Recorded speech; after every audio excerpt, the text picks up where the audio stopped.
পাওয়া যায় যে অমুক ব্যক্তি, অমুক নেতা, অমুক নেত্রী দেশের সম্পদ আত্মসাৎ করেছে, দেশের জনগণের আমানত খেয়ানত করেছে, তার জানাজায় যাওয়া যাবে না। কথা বলে ঠিক কিনা?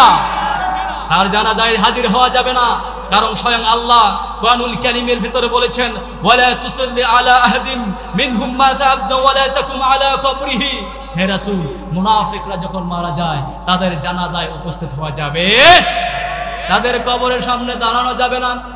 হোক সে প্রধানমন্ত্রী, হোক না সে বর্তমান ডক্টর ইউনূস, হোক না সে সাবেক প্রধানমন্ত্রীরা দেশের জনগণের হক মেরে খেয়েছে, দেশের জনগণের মাল মেরে খেয়েছে, হাজার হাজার কোটি টাকা ছেলে সন্তান সহ মেয়ে সন্তান সহ দেশের টাকা পাচার করেছে। এরা যখন মারা যাবে তাদের জানাজায় উপস্থিত হওয়া যাবে। কথা বলেন না কেন? ভয় পাচ্ছেন আপনারা? ভয় পাচ্ছেন? ওই দিন আর নাই, ওই দিন আর নাই। এখন গোটা বাংলাদেশ হবে মুসলমানের দেশ, গোটা বাংলাদেশ হবে আলেম ওলামার দেশ। কথা বলে ঠিক কিনা? এই কোরআনের আয়াতকে সামনে রেখে যাদের ভেতর যেই নেতাই হোক না কেন, যেই মানুষ হোক না কেন, তার ভেতর যদি এই মুনাফিকের বৈশিষ্ট্যগুলো থাকে, তার জানাজায় উপস্থিত হওয়া যাবে। কথা বলেন।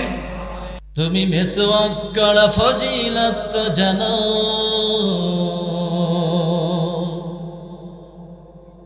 খাবার শেষে মিষ্টি মুখের হাদিসটাও মানো।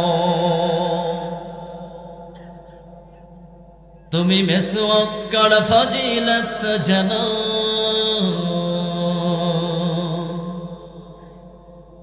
খাবার শেষের মিষ্টি মুখের হাদিসটাও মানো। ঠিক কিনা বলে? শুধু হক কথাটা উচ্চ স্বরে বলতে পারো না, অন্যায় দেখে বারুদ হয়ে চলতে পারো না। ঠিক কিনা? শুধু হক কথাটা উচ্চ স্বরে বলতে পারো না, অন্যায় দেখে বারুদ হয়ে জ্বলতে পারো না। কেমন মুসলমান তুমি একটু ভাবো না, কেমন তোমার ঈমান একটু বলো না। তুমি মেসওয়াক করা ফজিলত জানো, খাবার শেষে মিষ্টি মুখের হাদিসটাও মানো। খারাপ লাগতেছে আপনাদের? চলবে? চলবে? তুমি যে কালেমার দাওয়াত দিলে বুকেতে নাই তুলে, দেখো সেই কালেমার দাওয়াত দিয়ে কত জনা জেলে। তুমি যে কোরআনের ওয়াজ করলে হাদিয়া তোহফা মেলে, দেখো সেই কোরআনের ব্যাখ্যা লিখে কেউ ফাঁসিতে ঝোলে। তুমি দুনিয়ার মোহে জীবনের মায়া ছাড়তে পারো না, প্রভুর রাহে প্রাণ বিলিয়ে দিতে জানো না। তুমি দুনিয়ার মোহে জীবনের মায়া ছাড়তে পারো না, প্রভুর রাহে প্রাণ বিলিয়ে দিতে জানো না। তুমি কেমন মুসলমান তুমি একটু ভাবো না, কেমন তোমার ঈমান একটু বলো না। তুমি মেসওয়াক করা ফজিলত জানো,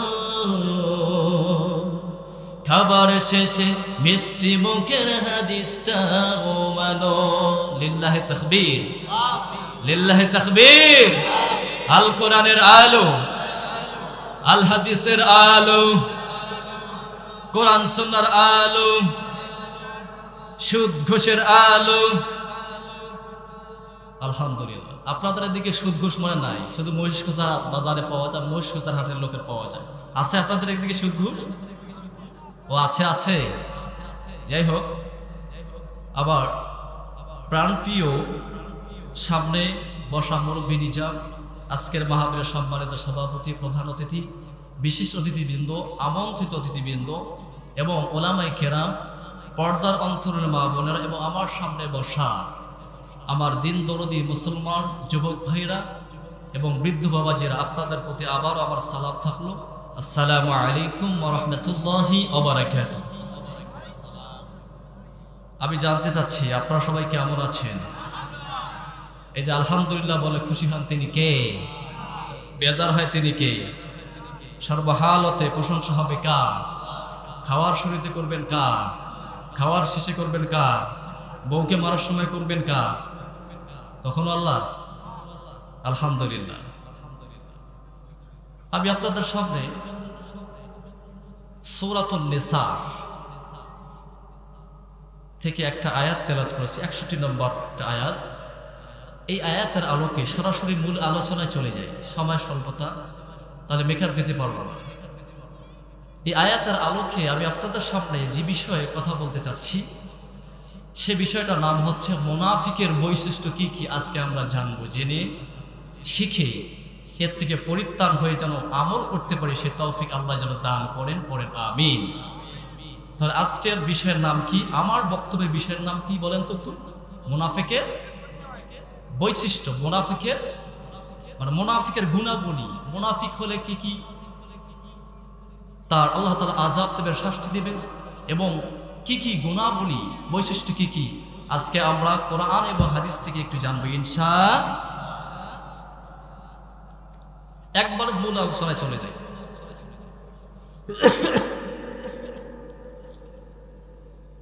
রব্বুল আলামিন বলেন, وَإِذَا قِيلَ لَهُمْ تَعَالَوْا إِلَى مَا أَنزَلَ اللَّهُ وَإِلَى الرَّسُولِ رَأَيْتَ الْمُنَافِقِينَ يَصُدُّونَ عَنكَ صُدُودًا। হচ্ছে না তো? আরেকবার দেন আল্লাহু আকবার। মানে আপনাদের তাকবীরের ধ্বনি শুনে যেন আশেপাশে যে ভাইরা দোকানদারে চা খাচ্ছে, এই চাটা যেন ছেড়ে যেন আপনাদের ধ্বনি শুনে আসতে বাধ্য হয়। রাজি আছেন? লোক আমরা স্বল্প, কিন্তু তাকবীরের পাওয়ার জন্য আল্লাহ তাআলা আমাদের জবানে এমনভাবে দিয়ে দেয়, সাত আসমান ভেদ করে আল্লাহর আরশে মুআল্লায় যেন ধ্বনি পৌঁছে যায়। বলেন আল্লাহু আকবার। রব্বুল আলামিন আয়াতটা যখন নাযিল করলেন বিশ্ব নবীজির উপর, রব্বুল আলামিন বিশ্ব নবীকে জানাই দিলেন, ইযা কিলা লাহুম তাআলাউ ইলা মা আনজালাল্লাহু ওয়া ইলার রাসূলি রাআইতাল মুনাফিকিনা ইয়াসুদ্দুনা আনকা সুদুদা।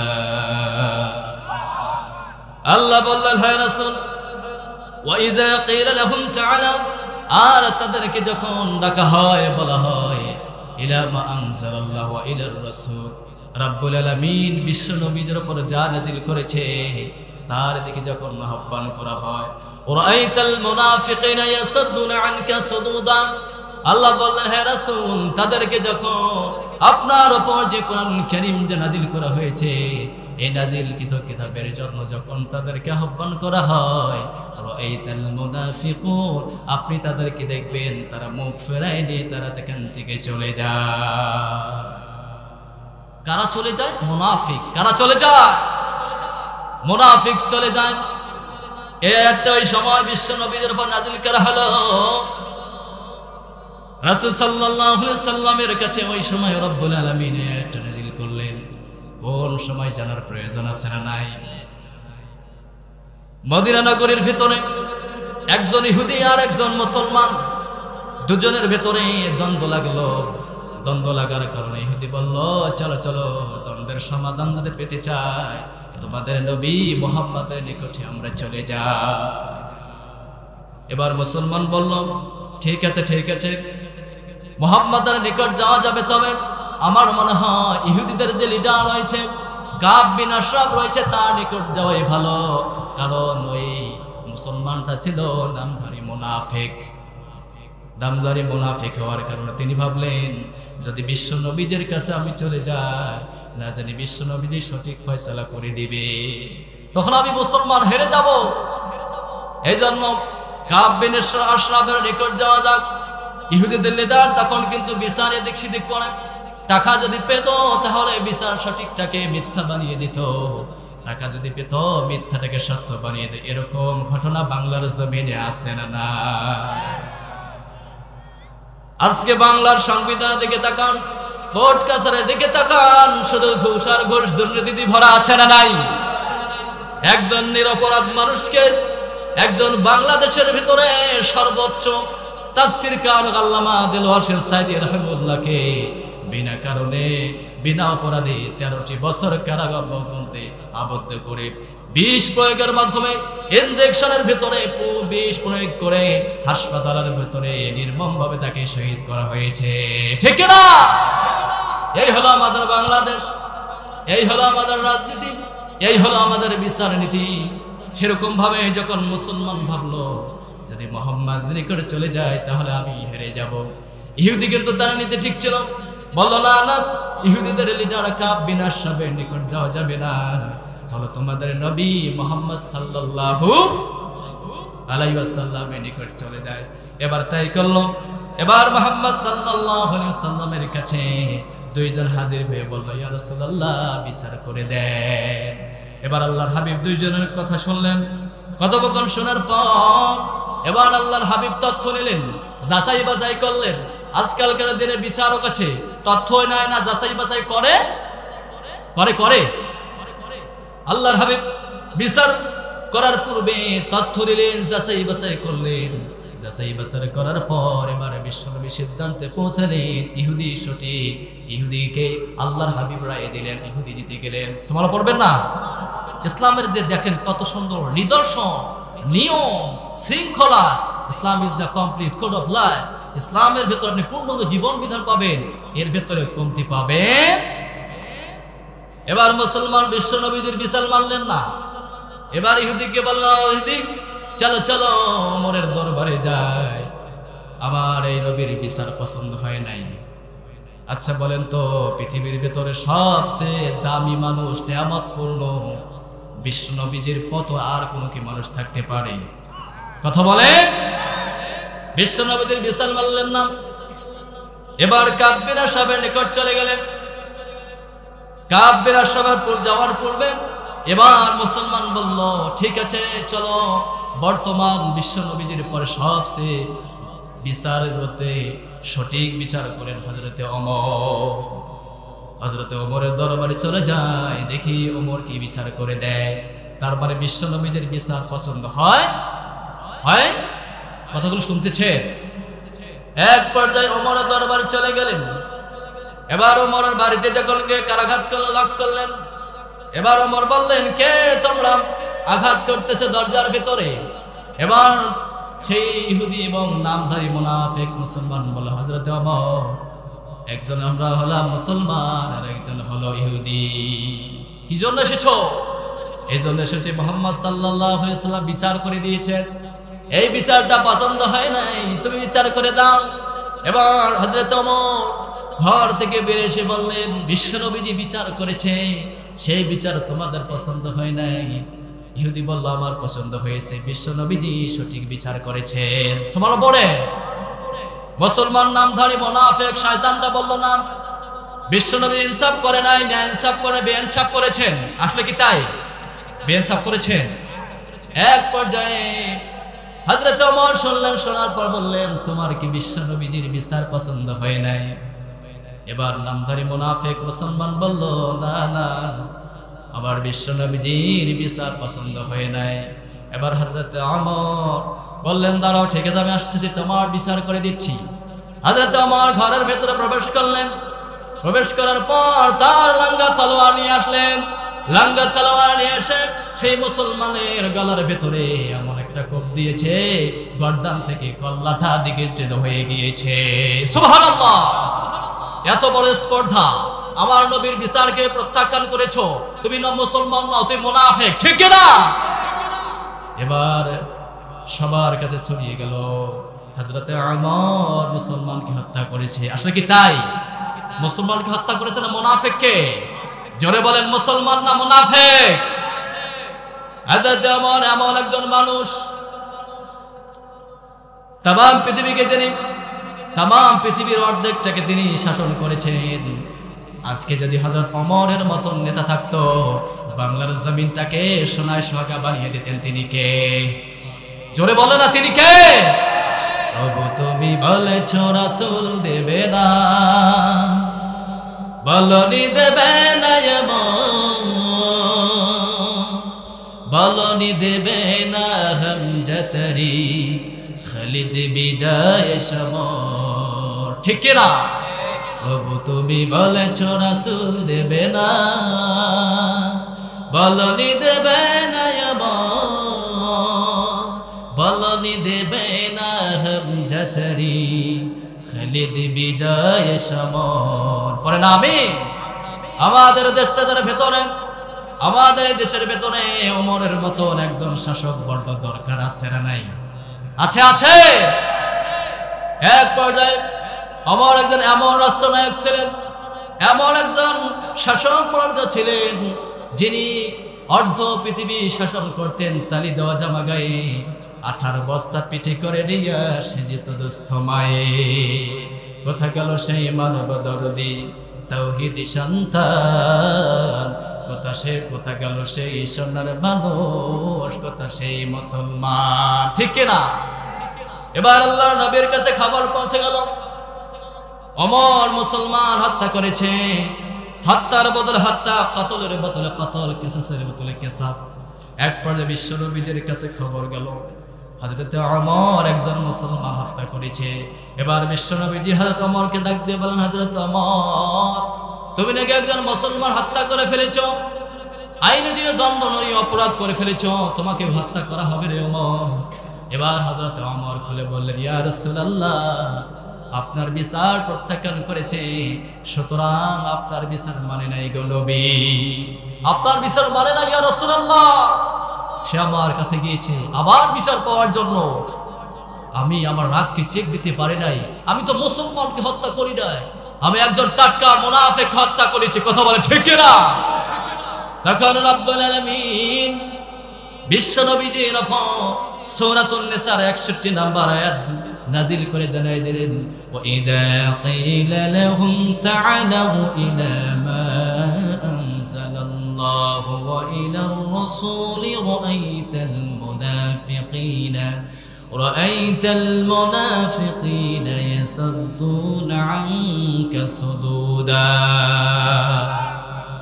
রব্বুল আলামিন আয়াত নাজিল করে জানাই দেন, হে রাসূল, যখন তাদেরকে ডাকা হয়, আল্লাহ যা আপনার উপর নাজিল করেছেন সেই নাজিলকৃত বিষয়ের প্রতি যখন তাদেরকে ডাকা আহ্বান করা হয়, রাআইতাল মুনাফিকিনা, হে রাসূল, তাদেরকে দেখবেন আনকা সুদুদা।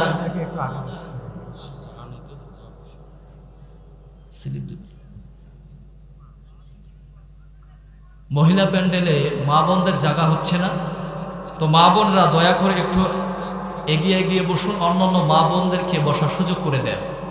মহিলা মা বোনদেরকে বলতেছি, প্যান্ডেলে মহিলা মা বোনদের জায়গা হচ্ছে না, দয়া করে আপনারা একটু এগিয়ে এগিয়ে বসেন, অন্যান্য মা বোনদেরকে বসার সুযোগ করে দেন। এক পর্যায়ে রব্বুল আলামিন একটা নাজিল করে দিলেন। হযরত ওমর নির্দেশ হয়ে গেল, একদম নির্দেশ হয়ে গেল। ওমর কি দোষ আছে? কথা বলেন, ওমরের দোষ আছে? সেই ওমর এমন রাষ্ট্রনায়ক ছিলেন, তিনি এভাবে তিনি শাসনভার কার্য পরিচালনা করেছেন। সাবরাত হাজিরিন, আজকে মুনাফিকের বৈশিষ্ট্য কি কি আমরা জেনে শুনে এটা থেকে পরিত্রাণ নিয়ে বাড়ি যাব ইনশাআল্লাহ। عن أبي هريرة رضي الله تعالى عنه قال قال رسول الله صلى الله عليه وسلم آيات منافق ثلاث। আল্লাহর হাবিব সাল্লাল্লাহু আলাইহি ওয়াসাল্লাম বললেন, মুনাফিকের গুণ বৈশিষ্ট্য হলো তিনটি। কয়টি? জোরে বলেন, আরো আস্তে, কষ্ট হচ্ছে? এই যে ভোট আসতেছে সামনে, ভোটের সময় তোমার ভাই আমার ভাই, অমুক ভাই তমুক ভাই, অমুক ভাইয়ের চরিত্র ফুলের মতো পবিত্র, নামাজ পড়ে না একাক্ত, গমছড়িতে পাকা ভক্ত, জনগণের মাল মেরে খেতে ভক্ত, আছে না নাই? এই যে আসতেছে সামনে, বাপ বাপ, 500 টাকার জন্য 200 টাকার জন্য কোন নেতার পেছনে ছুটতেছেন? একটা বড় চিন্তা করে দেখে না যে নেতার নামাজ নাই, যে নেতার চরিত্র ভালো নয়, যে নেতা নারী লুবি, যে নেতা জনগণের চাউল মেরে খায়, এরকম নেতার পেছনে যারা ঘোরাফেরা করবে কিয়ামতের ময়দানে আল্লাহ নেতার সঙ্গে হাসর নাসর উঠাবেন। কথা বলে ঠিক না? আর যদি নেতা ভালো হয়ে যায়, নেতা যদি নামাজি হয়ে যায়, নেতা যদি আল্লাহ আল্লাহ হয়ে যায়, কিয়ামতের ময়দানে ভালো নেতার সঙ্গে হাসর নাসর করাবেন তিনি কে? এই জন্য ভালো নেতার সাথে যাওয়ার দরকার আছে না নাই? আল্লাহর হাবিব বলেন মুনাফিকের আলামত হলো তিনটি। এক নম্বর হলো ইজা হাদ্দাসা কাযাবা, অর্থাৎ মুনাফিক যখন কথা বলে মিথ্যা কথা বলে। তার মানে আমরা বুঝতে পারলাম মুনাফিকের এক নম্বর বৈশিষ্ট্য হলো কথা যখন বলে মিথ্যা কথা বলে, আছে না নাই? আমাদের সমাজে মানুষ মিথ্যা কথা বলে না, আসলে কি তাই? আসলে তাই? কথায় কথায় কত যে মিথ্যা কথা বলে। আল্লাহর হাবিব সাল্লাল্লাহু আলাইহি সাল্লাম বললেন মিথ্যা থাকে পাপের সঙ্গে, আর মিথ্যা পাপকে জাহান্নামে নিয়ে যাবে, আর সত্য থাকে নেকির সঙ্গে, এই নেকি সত্যকে জান্নাতের মধ্যে নিয়ে যাবে। বলেন না সুবহানাল্লাহ। আল্লাহর হাবিব সাল্লাল্লাহু আলাইহি সাল্লাম বললেন যারা সর্বদা মিথ্যার সঙ্গে লেগে থাকে, মিথ্যা কথা বলে, এমন এক পর্যায়ে রব্বুল আলামিন দুনিয়া এবং আখিরাতের পার্লামেন্টের ভেতরে তাকে মিথ্যাবাদী হিসেবে লিখে দিয়ে দেয়। নাউজুবিল্লাহ। আর যারা সত্য কথা বলে, সত্যের সঙ্গে লেগে থাকে, আল্লাহর হাবিব বললেন আল্লাহর পার্লামেন্ট রেজিস্টার খাতার ভেতরে তাকে সত্যবাদী হিসেবে লিখে দেয়। সুবহানাল্লাহ পড়েন। তার মানে যারা সত্য কথা বলবে সমাজের ভেতরে তাকে সত্যবাদী হিসেবে পরিচয় করে দিবেন তিনি কে? আর যারা মিথ্যা কথা বলে সমাজে তাকে মিথ্যক হিসেবে পরিচয় করে দিবেন তিনি কে? এই জন্য সত্য কথা বলার প্রয়োজন আছে না নাই? মুনাফিকের এক নম্বর বৈশিষ্ট্য হলো কথা বলার সময় সত্য কথা বলে। কি বলেন? কি বলে? মিথ্যা বলে। দুই নম্বর আল্লাহর হাবিব বললেন আমানত রাখলে আমানতটা সেটাকে খেয়ানত করে। তিন নম্বর ওয়াদা রাখলে ওয়াদাটা বরখলাফ করে, ওয়াদাটা রাখতে পারে। অন্য বর্ণনা এসেছে আল্লাহর হাবিব বললেন চার নম্বর হলো বেশি বেশি ঝগড়া করে, বেশি বেশি মানুষের সঙ্গে তর্ক করে। এরকম লোক সমাজে আছে না নাই?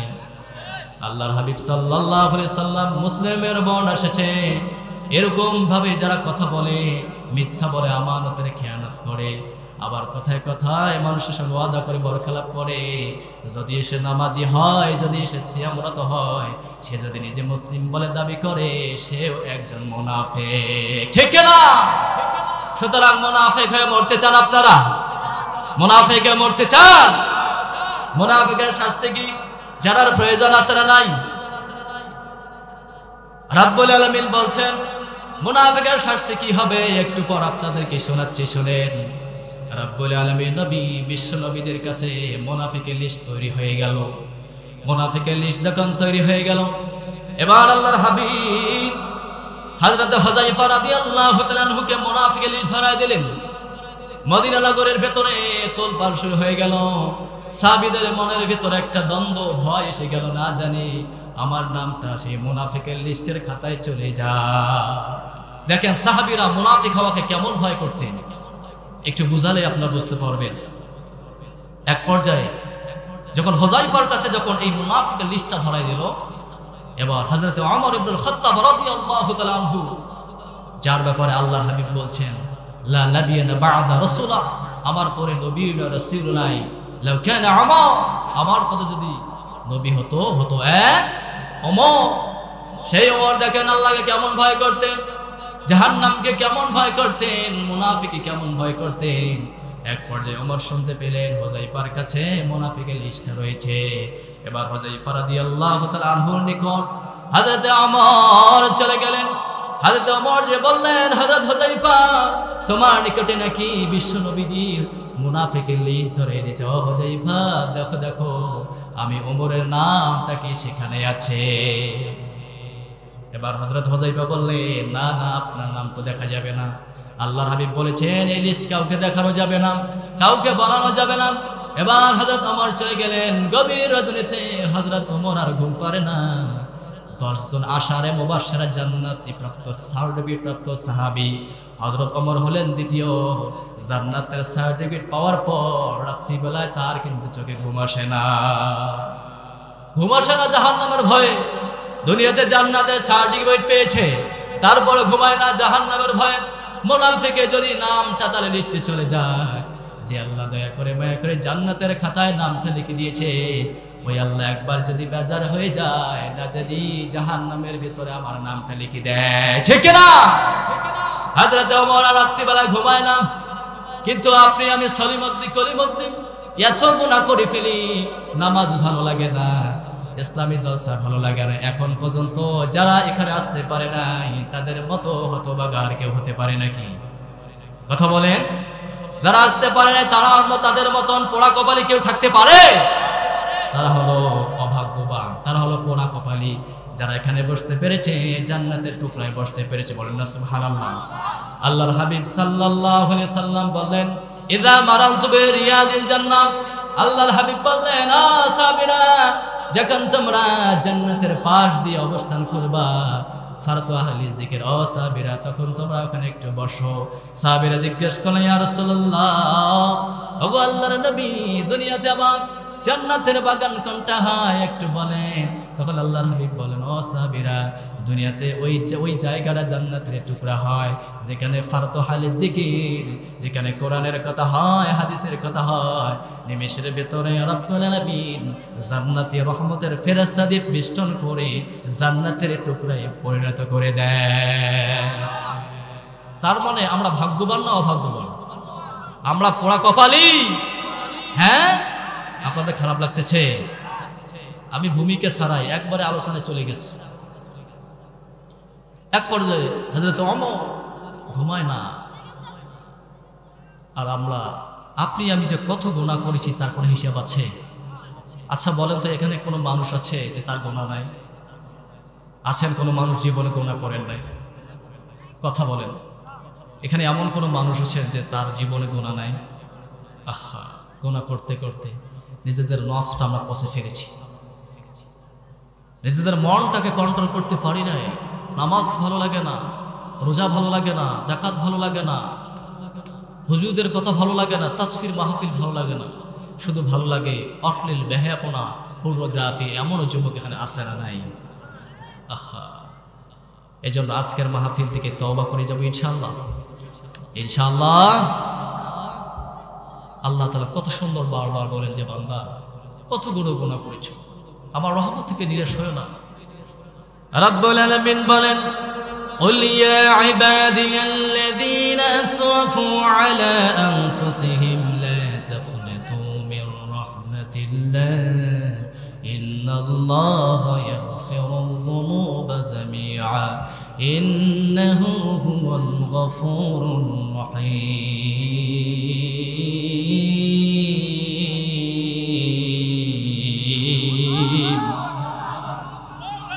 বলেন আল্লাহু আকবার। রব্বুল আলামিন বলেন, হে রাসূল আমার বান্দাগুলোকে জানাই দেন, তারা নিজেদের প্রতি জুলুম করেছে, অন্যায় করেছে, পাপ করেছে, পাপ করতে করতে সাগর পরিমাণ পাপ করে ফেলেছে। এত গুনাহ করেছে, গুনার তার কোনো হিসাব নাই। হে রাসূল আমার বান্দাগুলোকে জানাই দেন, লা তাখনাতু মির রাহমাতিল্লাহ, তারা যেন আল্লাহর রহমত থেকে নিরাশ না হয়। মুমিন কখন আল্লাহর রহমত থেকে নিরাশ হয় না। ইন্নাল্লাহা ইয়াগফিরুয যুনুবা জামিআ, নিশ্চয় আল্লাহ বান্দার গুনাহ ক্ষমা করনেওয়ালা, নিশ্চয় আল্লাহ বান্দার গুনাহ ক্ষমা করনেওয়ালা। ইন্নাল্লাহা ইয়াগফিরুয যুনুবা জামিআ ইন্নাহু হুয়াল গফুরুর রহিম।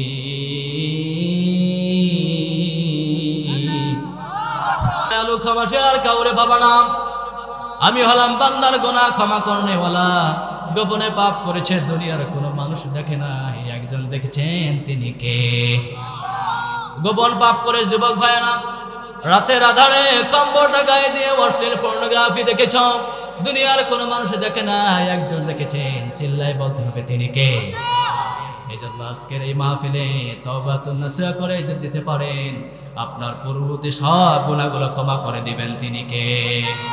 একটু জিকির করি লা ইলাহা, জোরে লা ইলাহা।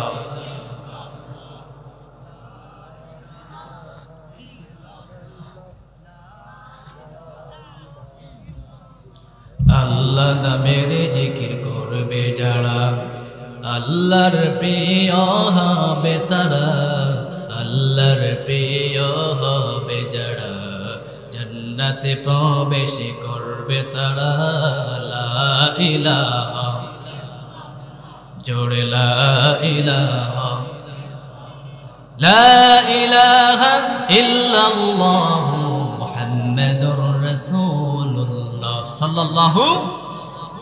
আবারও মহিলা প্যান্ডেলে মা বোনেরা, এই মুহূর্তে আমাকে যারা দেখতে পাচ্ছেন মা বোনেরা, আপনাদের কাছে আমার রিকোয়েস্ট অনুরোধ থাকলো একটু চাপাচাপি করে বসেন, আপনার সামনে এগিয়ে বসেন, আপনার পাশে আর এক মা বোনকে বসার সুযোগ করে দেন। অনেকেই ফেরত চলে যাচ্ছে, আপনাদের কাছে আমার করজোড় অনুরোধ আপনারা একটু চাপাচাপি করে এগিয়ে সামনে এসে বসেন, আপনার এলাকার অন্য মা বোনকে বসার মতো সুযোগ করে দেন। কোথায় ছাড়ছিলাম মনে আছে? কোথায় ছাড়ছিলাম? হযরত ওমর ইবনে আল খাত্তাব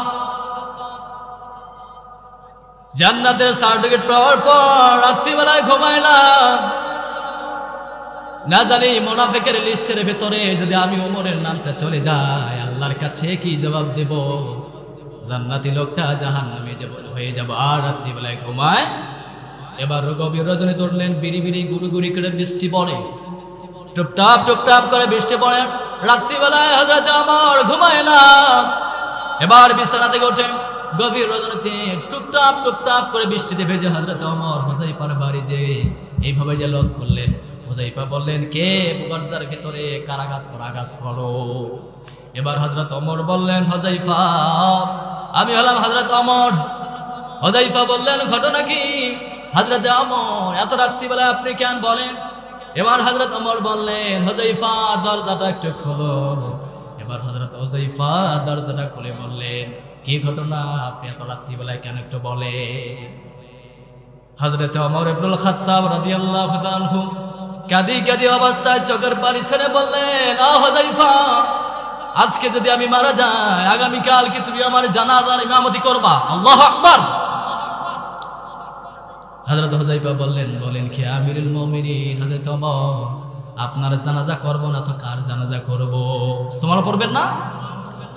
হযরত ওমর বললেন, হুযায়ফা আমার হৃদয়ে একটু তৃপ্তি আসলো, আমার কলিজা ঠান্ডা হয়ে গেল। তার মানে তোমার মুনাফিকের লিস্টের ভিতরে যে আমার নাম মনে হয় নাই, যদি থাকতো তাহলে তুমি কিন্তু আমার জানাজা পড়তা, কারণ রাসূল কিন্তু নিষেধ করেছে মুনাফিকের জানাজা করা যাবে। তারপরে হযরত ওমর বললেন, হুযায়ফা দেখো একটু লিস্টের ভিতরে আমি ওমরের নামটা আছে কিনা।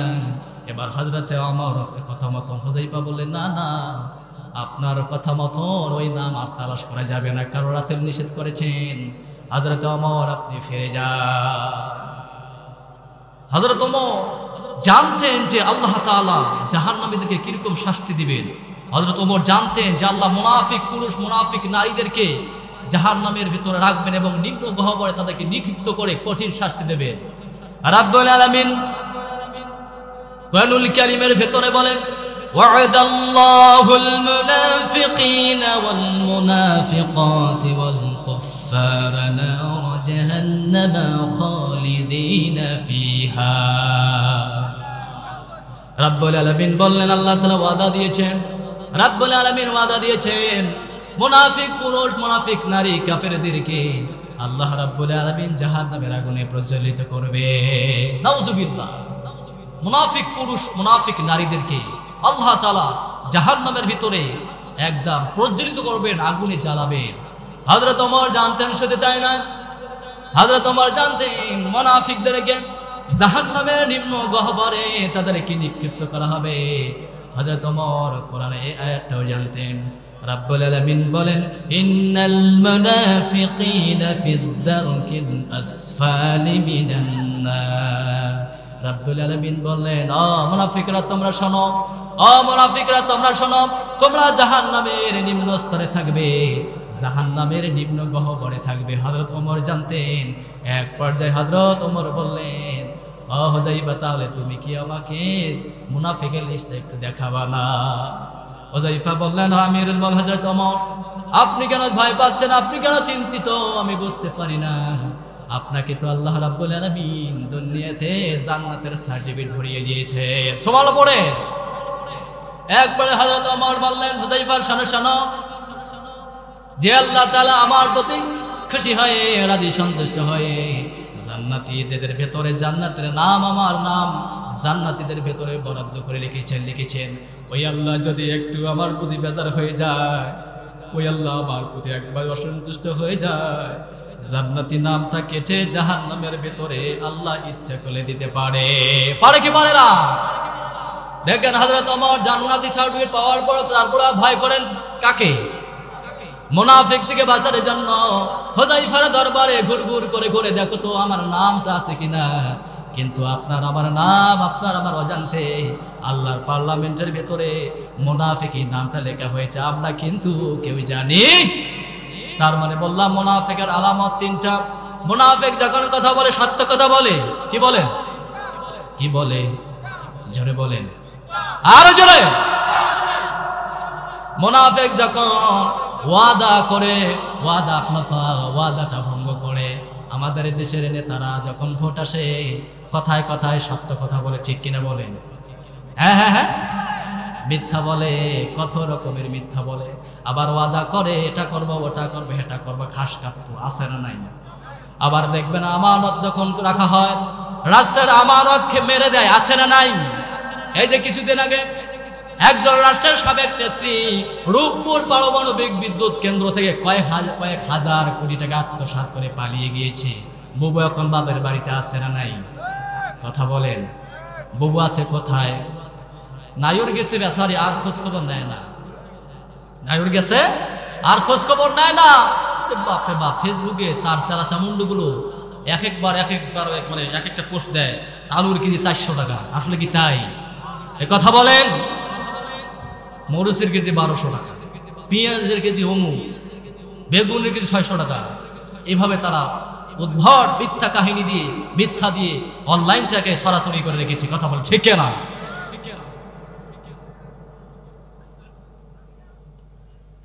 হযরত মুনাফিকদের লিডার আব্দুল্লাহ ইবনে উবাই ইবনে সালুল, আপনারা অনেকেই তার ইতিহাস শুনেছেন। সহিহ বুখারীতে কিতাবুল জানাজা অধ্যায়ে পক্ষান্তর হাদিসগুলো এসেছে। হযরতে ওমর ইবনে খাত্তাব রাদিয়াল্লাহু তাআলা আনহু, তিনি বিশ্ব নবীজি সহ সাহাবীদের নিয়ে বসা। এমন তো অবস্থায় আব্দুল্লাহ ইবনে উবাই ইবনে সালুল এর পুত্র আব্দুল্লাহ, তিনি সাহাবী, তিনি বিশ্ব নবীজির কাছে এসে বললেন, ইয়া রাসূলুল্লাহ, ওগো আল্লাহর নবী, কিছুক্ষণ আগে আমার পিতা আব্দুল্লাহ ইবনে উবাই ইবনে সালুল ইন্তেকাল করেছেন, কিন্তু ইন্তেকাল করার পূর্বে 3টা ওসিয়ত করে গিয়েছেন। কয়টা? শুনতে চাচ্ছেন? দেখেন মুনাফিকের শাস্তি আল্লাহ ক্ষমা করে কিনা দেখেন। এক পর্যায়ে আব্দুল্লাহ বললেন, ইয়া রাসূলুল্লাহ, ওগো আল্লাহর নবী, শুনেন শুনেন, কিছুক্ষণ আগে আমার আব্বাজান ইন্তেকাল করেছেন। ইন্তেকাল করার পূর্বে 3টা ওসিয়ত করেছেন। 3টা ওসিয়ত আপনি নবীর মাধ্যমে পুরা করা সম্ভব। সুবহানাল্লাহ পড়বেন না? এক পর্যায়ে আল্লাহর হাবিব কষ্ট পেলেন। আব্দুল্লাহ ইবনে উবাই ছিলেন মুনাফিকদের লিডার, মুনাফিকদের সর্দার। আব্দুল্লাহ ইবনে উবাইয়ের কথা শুনে হযরত ওমরের প্রত্যেকটা গায়ের লোমগুলো শিহরিত হয়ে উঠল। এক পর্যায়ে আল্লাহর হাবিব বললেন, ও আব্দুল্লাহ, বলো কি 3টা ওসিয়ত করে গেছে তোমার আব্বাজান, বলো। এক পর্যায়ে আব্দুল্লাহ বলে, ইয়া রাসূলুল্লাহ, আমার আব্বাজান 1 নাম্বার ওসিয়ত করেছেন, তার যে শরীরের ভিতরে দাফনের কাফনটা পরা হবে, এই কাফনটা যেন আপনি নবীর জুব্বা মোবারক দিয়ে দেওয়া হয়। সুবহানাল্লাহ পড়বেন না? 2 নম্বর ওসিয়ত কি একটু বলো? 2 নম্বর ওসিয়ত হলো আপনি আমার আব্বাজানের জানাজা পড়বেন, ইমামতিতে করবেন। 3 নম্বর হলো আপনি আমার আব্বাজানের কবরে নামবেন, নিজ হাত দিয়ে আপনি আমার আব্বাজানের কবরে রেখে দিবে। তাই এক পর্যায়ে আল্লাহর হাবিব, দয়ার নবী, মায়ার নবী, ইতিপূর্বে আব্দুল্লাহ ইবনে উবাই যত কষ্ট দিয়েছেন, আল্লাহর হাবিব সবগুলো ভুলে গেলেন নিমিষের ভেতরে। আল্লাহু আকবার, আল্লাহু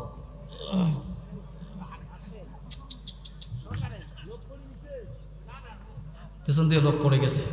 লিল্লাহি তাকবীর, লিল্লাহি তাকবীর। যাই হোক, একটু মনোযোগ দেন। ওসিয়ত করেছে কয়টা? সবাই বলেন, আস্তে বলেন, আরো জোরে।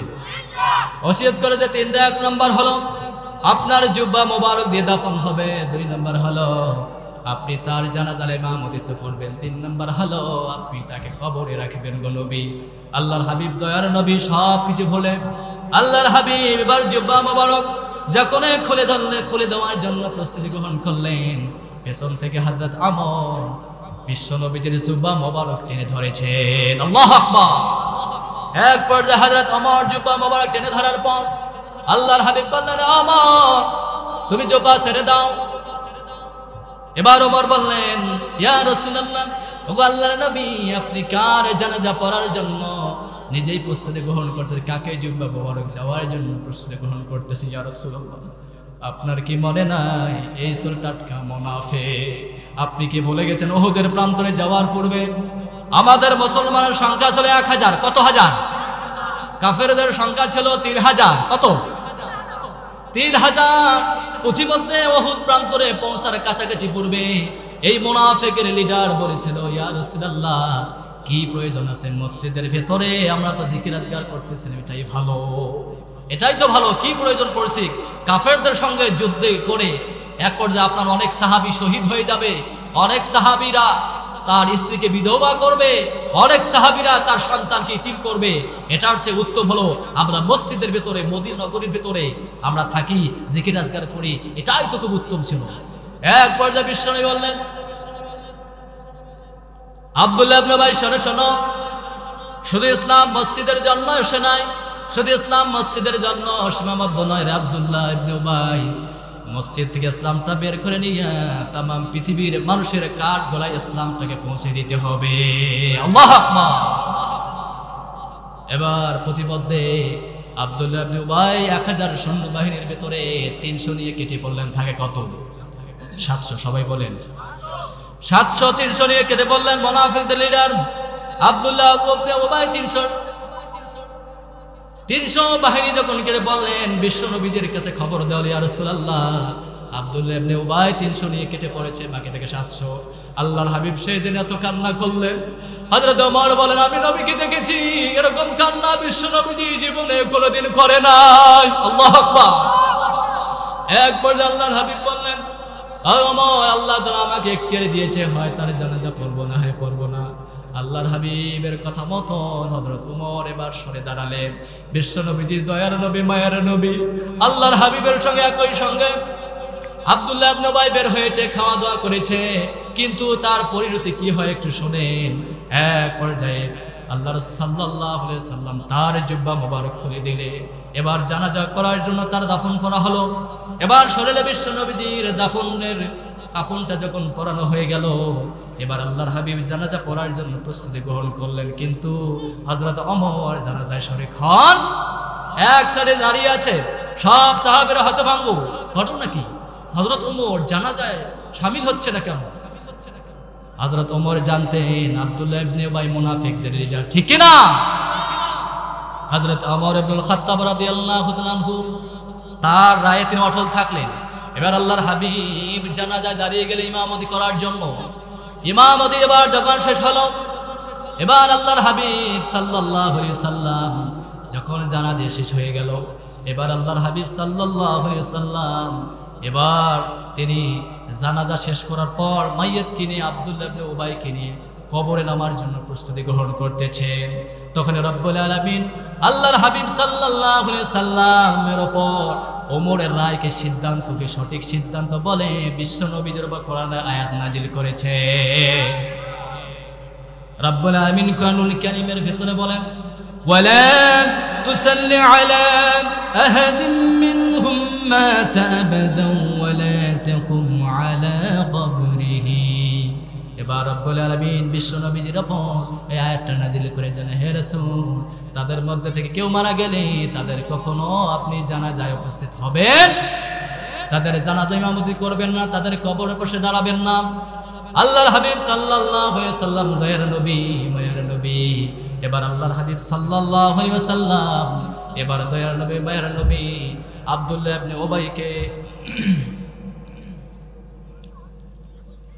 ইবনে উবাইকে এবার দয়ার নবী, মায়ার নবী এবার দুই হাত দিয়ে কবরে নামালেন। কবরে নামার পর আল্লাহর হাবিব সাল্লাল্লাহু আলাইহি ওয়াসাল্লাম নিজের মুখের লালা মোবারক আব্দুল্লাহ ইবনে উবাইয়ের মুখের মধ্যে লাগিয়ে দিয়েছে, যাতে করে মুনকার নাকির তার সঙ্গে ভালো আচরণ করে। কি দয়ার নবী, মায়ার নবী! দেখে আব্দুল্লাহ ইবনে উবাই রাসূলের সঙ্গে পেছনে নামাজ পড়েছে, রাসূলের সঙ্গে বের হয়েছে, রাসূলের সঙ্গে খাবার খেয়েছে, কিন্তু কাফেরদের সঙ্গে তার একটা সংযোগ ছিল বিদায় আল্লাহ এটা বরদাস্ত করে। সুতরাং এই গুণগুলো, এই বৈশিষ্ট্যগুলো যাদের ভেতরে থাকবে তাদেরও কিন্তু আব্দুল্লাহ ইবনে উবাইয়ের মতো আল্লাহর শাস্তির ব্যবস্থা করে রাখবেন কিনা? রাখবেন না? এবার বিশ্বনবী যখন কবরে রাখার পর এবার আল্লাহর হাবিব সাল্লাল্লাহু আলাইহি ওয়াসাল্লাম এবার কবরে রাখার পর আল্লাহর হাবিব সাল্লাল্লাহু আলাইহি ওয়াসাল্লাম যখন তার থুতু মোবারক মুখের মধ্যে লাগিয়ে দিলেন আব্দুল্লাহ ইবনে উবাই এই জন্যই তিনটা ওসিয়ত করেছিলেন। তিনি তো জানতেন যে তিনি একজন মুনাফিক, তিনি টাটকা মুসলমান নন, তিনি একজন মুনাফিক, তিনি জানতেন। এই জন্য মৃত্যুর পূর্বে সন্তানকে তিনটা ওসিয়ত করে গিয়েছেন, যাতে করে বিশ্বনবীর ওসিলায়, তার জুব্বা মোবারকের ওসিলায়, তার জানাজার ইমামতিত্বের ওসিলায় রব্বুল আলামিন আমার কবরের জিন্দেগিতে মুনকার নকিরের সব সওয়ালটা আল্লাহ সহজ করে দেয়। ঠিক কিনা? দেখেন আল্লাহ তার সাথে কিরকম আচরণ করে। এক পর্যায়ে আল্লাহর হাবিব সাল্লাল্লাহু আলাইহি ওয়াসাল্লাম এবার কবর থেকে উঠলেন। সম্মানিত প্রিয় ভাইয়েরা, আপনারা একটু আগায় বসলে ভালো হয়। একটু আগায় বসে তো একটু জিকির করেন লা ইলাহা, জোরে লা ইলাহা, জোরে লা ইলাহা, জোরে লা ইলাহা। দেখো আল্লাহ তাআলার কি খেলা, ডঙ্কা বাজে কারবালায়। দেখো আল্লাহ তাআলা কি খেলা, ডঙ্কা বাজে কারবালায়। দেখো ইমাম হোসাইনের রক্ত ঝরে, ইমাম হোসাইনের রক্ত ঝরে, তবু ছাড়ে না ইল্লাল্লাহ, লা ইলাহা, জোরে লা ইলাহা, লা ইলাহা ইল্লাল্লাহ মুহাম্মাদুর রাসূলুল্লাহ সাল্লাল্লাহু। এবার আল্লাহর হাবিব সাল্লাল্লাহু আলাইহি ওয়াসাল্লাম আব্দুল্লাহ ইবনে উবাই যখন দাফন কাফন শেষ, বিশ্বনবী আল্লাহর কাছে এবার মাগফিরাত করার জন্য আল্লাহর কাছে বারবার ফরিয়াদ করতেছেন, আব্দুল্লাহ ইবনে উবাইয়ের জন্য ক্ষমা চাচ্ছেন। রব্বুল আলামিন সাত বিশ্বনবীর উপর আয়াত নাযিল করে জানাই দিলেন, হে রাসূল, আপনি মুনাফিকদের জন্য যতই ক্ষমা চান না কেন আমি আল্লাহ তাআলা তাদের ক্ষমা করব না। ঠিক কি না? রব্বুল আলামিন বিশ্বনবীর উপর আয়াত নাযিল করে জানাই দিলেন, ইস্তিগফার লাহুম আও লা তাস্তাগফির লাহুম ইন তাস্তাগফির লাহুম 70 মাররাতান ফালাই ইয়াগফিরুল্লাহু লাহুম। আল্লাহ তাআলা বিশ্বনবীর উপর আয়াত নাজিল করে জানাই দিলেন, ওগো আমার প্রিয় হাবিব, আপনি তাদের জন্য ক্ষমা প্রার্থনা করুন না করুন উভয় সমান। 1 নয় 2 নয় 70 বার, 70 মাররাতান।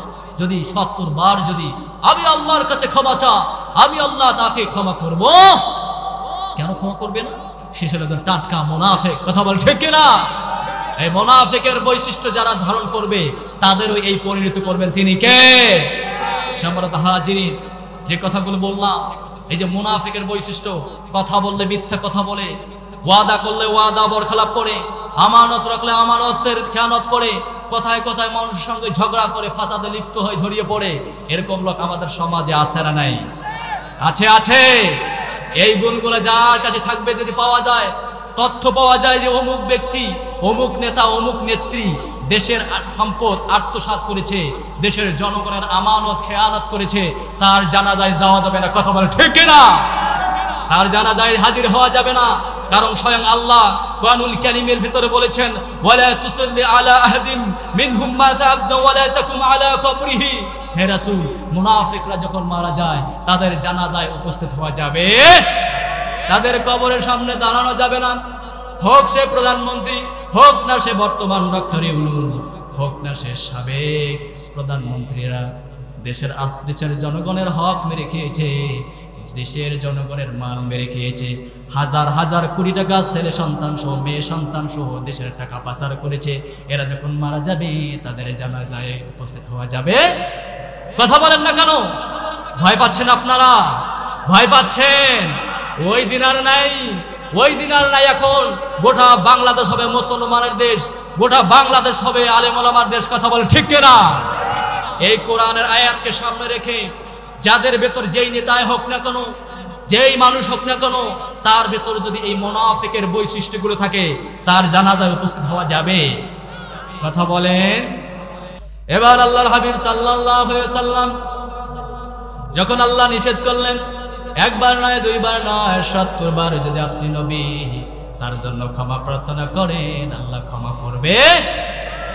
দয়ার নবী মায়ার নবী ৭০ বার নয় ৭৩ বার নয়, প্রায় ১০০ বারের উপরে আল্লাহর কাছে মাফ চাইলে। কি দয়ার নবী, কি মায়ার নবী!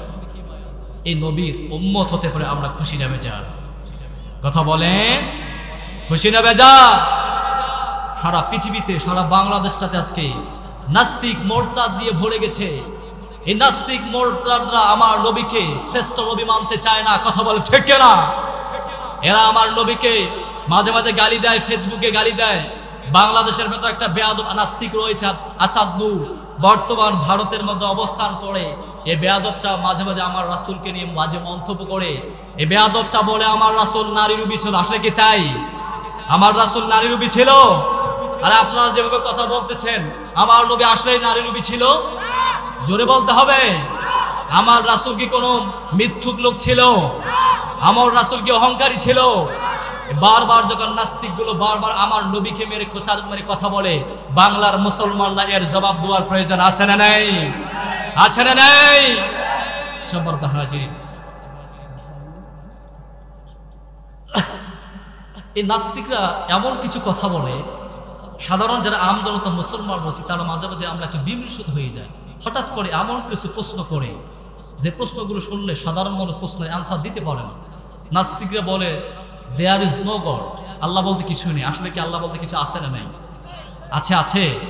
আপনাদের বিশ্বাস হয়? বিশ্বাস হয়? রাব্বুল আলামিন বলেন, ইন্নামাল মুমিনুনা আল্লাযীনা ইযা যুকিরাল্লাহু ওয়াজিলাত কুলুবুহুম ওয়া ইযা তুলিয়াত আলাইহিম আয়াতুহু যাদাতুহুম ঈমানাও আলা রাব্বিহিম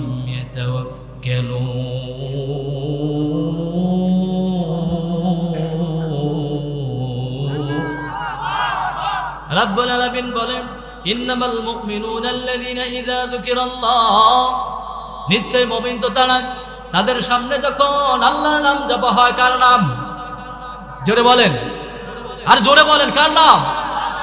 আল্লাহর নাম জপলে হৃদয়টাকে কম্পিত করে দেন তিনি কে? জোরে বলেন। আল্লাহ বললেন, যখন মুমিনদের সামনে আল্লাহর নাম জপা হয়, ওয়াজিলাত কুলুবুহুম, তাদের অন্তরগুলোতে কম্পিত হয়ে যায়। সুবহানাল্লাহ। ওয়া ইযা তুলিয়াত আলাইহিম, আর তাদের সামনে যখন আল্লাহর কোরআনের আয়াতগুলো প্রেরণ করা হয়, যাদাতুহুম ঈমানা, কোরআনের আয়াতগুলো শুনতে শুনতে তাদের ঈমানটা বৃদ্ধি পেতে থাকে। তার মানে কোরআন আয়াত শুনলে ঈমানটা বাড়িয়ে দেন তিনি কে? শুধু তাই নয়, কোরআন আয়াত শুনতে শুনতে এমন একটা পর্যায়ে চলে যায়, ঈমানটা বৃদ্ধি পেতে এমন একটা পর্যায়ে চলে যায়।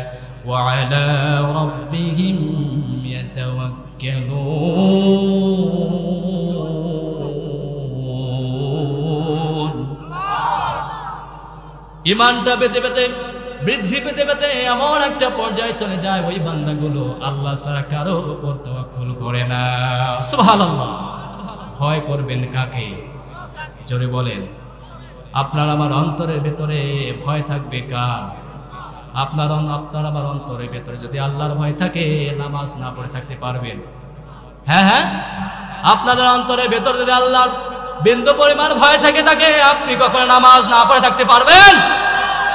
এই জন্য অন্তরের ভেতরে ভয় দরকার কার? জোরে বলেন।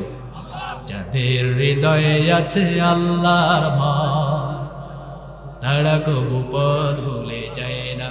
আল্লাহর প্রেম ছাড়া এই দুনিয়া কারো কাছে কোনো কিছু চায় না, ঠিক না?